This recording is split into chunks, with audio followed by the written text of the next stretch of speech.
I've had the chance to sit back and hear Larry on the television for months, holding on to his so-called innocence. And when I had the chance to physically sit in the courtroom in November to hear him plead guilty to sexual abuse while insisting it was time for all of us to heal, it fueled a fire in me. This petty apology and statement exemplified that this poor excuse of a man, father, former doctor, and now convict, still thought he had the ability to control our thoughts and emotions like he has for the last 20 years, but not anymore. I at first questioned if I wanted to speak at sentencing. I once felt like I wasn't worthy of sharing my story. I need you to slow down. We're going to get to everybody. My anxiety's bad right now. I just need you to slow. Again, I said this, I think, yesterday. Pretend you're reading to the 5-year-old me. Can you do that? Yes, ma'am. Have you ever read to a child? That's what I need, okay? Okay. Okay, that's good. Thank you. Okay. Where did I leave off? Okay, because I know he has done the same to so many innocent others. However, I know what he did was so incredibly wrong. It was the times when he had me all to himself, or when no one could see where his hands were, that he seized the moment and took full advantage of me. I kept trying to tell myself that what he was doing was justifiable. I had multiple injuries throughout my 6 years of seeing him at MSU Sports Med. First, when I fractured my lower spine, competing in gymnastics, then fracturing my pelvis while playing soccer.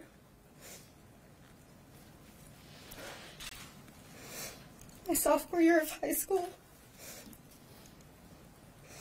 I was told that my pelvic fracture was only one of two that he had ever seen throughout his entire career at MSU, and that my injury was only typically seen among men. Excuse me. So my naive 15 and 16-year-old self thought that maybe it was normal and acceptable for him to put his ungloved hands into and onto places throughout my body that may not have been okay. But now, 4 years later, I know the truth, and I know I'm worthy of sharing my story, regardless if he remembers what he did to me or not. I remember, and that is all that matters. This entire process of reliving and hearing all that he has carelessly and ruthlessly done to not only me, but to other survivors, has taken a toll on my overall mental and physical health. I've lost 20 pounds in the last 3 months due to stress. When word of the abuse first started to come out in 2015, I remember having all sorts of feelings coming over me. I was confused, angry, and anxious, just to sum up a few. I never wanted to believe that someone I put so much trust and faith in was capable of doing such a horrific thing to me and so many innocent others. I also started to have some stomach issues that could not be pinned to any sort of allergy or diagnosis when the word of his abuse first started to come about. I remember going to a specialist to have testing and procedures performed to see if they could diagnose what was happening within my body. And when I found out I was going to be seen by a male doctor, I freaked out and I made my mom come with me at age 21 because I had lost all trust in male doctors at this point. But it wasn't until I met with a handful of other incredibly brave survivors when I started to connect the dots. They too had suffered from numerous stomach problems, migraines, anxiety, night terrors, and depression as a result of what happened to us decades, years, and even months prior. Some even had the same procedures I had done to try and diagnose their stomach issues. I continually talked with the other survivors to make sure that we were all receiving the help, care, and support that we need. The circumstances as to how we met are really unfortunate, but it's very comforting having them right here with me to relate to, because I do find it hard at times to talk to my family about what was happening at appointments.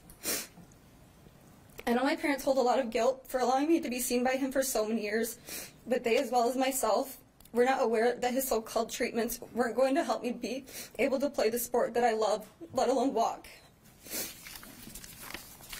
As a current senior at Michigan State University, school has not been very easy for me to focus on since all of this has started to unravel. I will forever be thankful for my education. However, it is very discouraging and infuriating seeing how my university has handled this horrific situation. I still have a lot of unanswered questions, as I'm sure most, if not all, of the survivors do, and I can only hope and pray that more of the truth is exposed in time and that the enablers of Larry are held accountable for their inability to report his heinous acts. Larry, You do not have a say in when any of us will heal from the abuse you have put us all through. I came to you thinking I was going to receive only physical healing for my sports injuries, and now I have been left to deal with both emotional and mental healing as a result of your selfish acts. My family always used the saying, the Lord helps those who help themselves. But with you, you had the opportunity for years to seek help. You knew what you were doing was wrong, but it wasn't until you got caught that you started to ask for forgiveness. Instead, you fed your sick fetish by putting your unwashed and ungloved hands on and into hundreds, if not thousands of girls, myself being one of them. As others spoke on earlier this week, you compared touching us innocent little girls to alcoholics abusing alcohol, as if abusing alcohol was even remotely similar to sexual abuse. And if you truly think that this is an accurate representation of what you were doing to all of us, then you are more mentally disturbed than I've ever thought you were.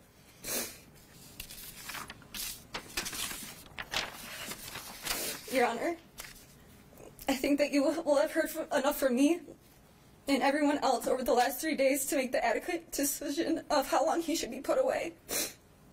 And I know I have a lot of trust and faith in your decision. And I want to thank you for allowing me to face my fears dead in the eyes. I know I, as well as many, will feel a sense of peace and healing from you allowing us to hear our voices. Thank you.